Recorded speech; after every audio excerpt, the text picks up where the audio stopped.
Hi friends, welcome back to Honey's Kitchen. ನಾನಿವತ್ತು ಸೂರ್ಯ ನೂಡಲ್ಸ್ನವರದ್ದು noodles recipe try ಮಾಡಿದ್ದೇನೆ. Easy and simple recipe.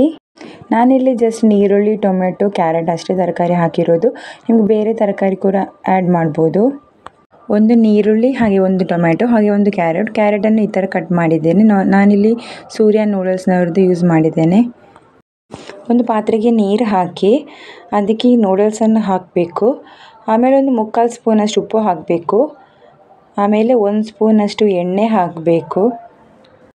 ಒಂದು low ಫ್ಲೇಮಲ್ಲಿ ಇಟ್ಟು ಒಂದು 5ರಿಂದ 10 ನಿಮಿಷದಷ್ಟು ಅದು ಬೇಯಬೇಕು.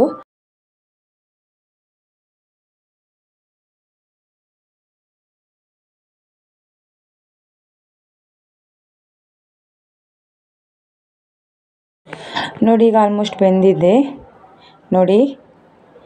ಇದು ಬೆಂದ ಮೇಲೆ ನಾವು ಒಂದು ಫಿಲ್ಟರ್ನಲ್ಲಿ ಈ ಥರ ಸ್ವಲ್ಪ ತಣ್ಣೀರು ಹಾಕಿ ಈ ಥರ ಮಾಡಬೇಕು.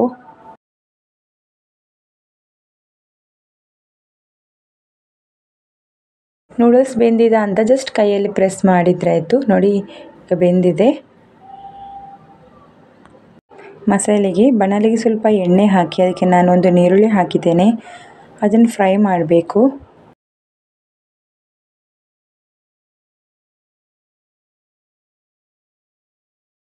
ಈರುಳ್ಳಿ ಸ್ವಲ್ಪ ಫ್ರೈ ಆದಮೇಲೆ ನಾವು ಟೊಮೆಟೊವನ್ನು ಆ್ಯಡ್ ಮಾಡಬೇಕು.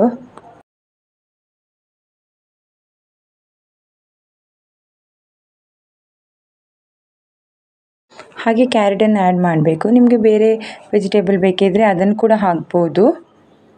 ನಾನಿಲ್ಲಿ ಕಾಯಿ ಮೆಣಸು ಏನು ಹಾಕಿಲ್ಲ, ಯಾಕಂದರೆ ಮಸಾಲ ಹಾಕ್ತೇವಲ್ಲ, ನಮಗೆ ಜಾಸ್ತಿ ಖಾರ ನಾವು ಯೂಸ್ ಮಾಡಲ್ಲ. ನಿಮಗೆ ಖಾರ ಬೇಕಿದ್ದರೆ ಹಸಿಮೆಣಸು ಕೂಡ ಆ್ಯಡ್ ಮಾಡ್ಬೋದು.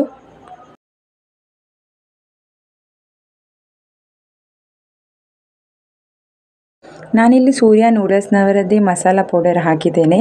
ನಾನಿಲ್ಲಿ ಒಂದು ಪ್ಯಾಕೆಟ್ನಲ್ಲಿ ಬಂದ ಎಲ್ಲ ಪೌಡರ್ ಹಾಕಿದ್ದೇನೆ.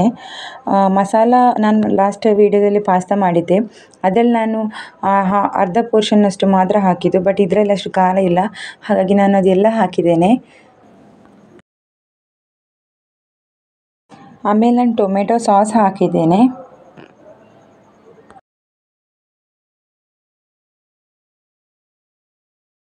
ಇಷ್ಟಾದಮೇಲೆ ನಾವು ಬೇಯಿಸಿಟ್ಟ ನೂಡಲ್ಸನ್ನು ಹಾಕಿ ಮಿಕ್ಸ್ ಮಾಡಿದರೆ ಆಯಿತು. Noodles ready.